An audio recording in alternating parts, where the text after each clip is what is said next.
Θες να ξεκινήσεις το μοντάζ, αλλά δεν ξέρεις αν πρέπει να πας σε CapCut ή σε Premiere? Άκου με προσεκτικά. Το CapCut είναι τέλειο για αρχή.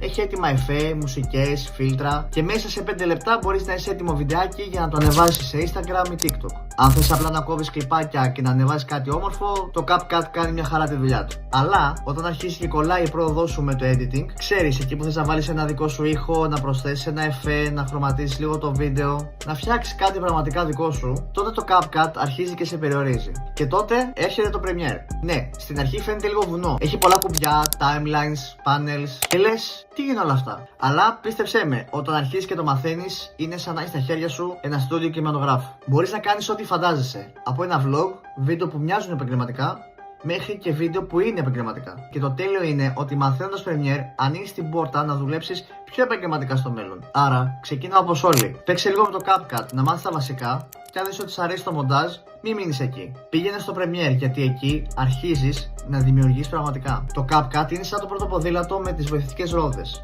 Το Premiere είναι η μηχανή. Στείλε μου τη λέξη editing στο Instagram αν θες και εσύ να βελτιώσεις τα βίντεο σου.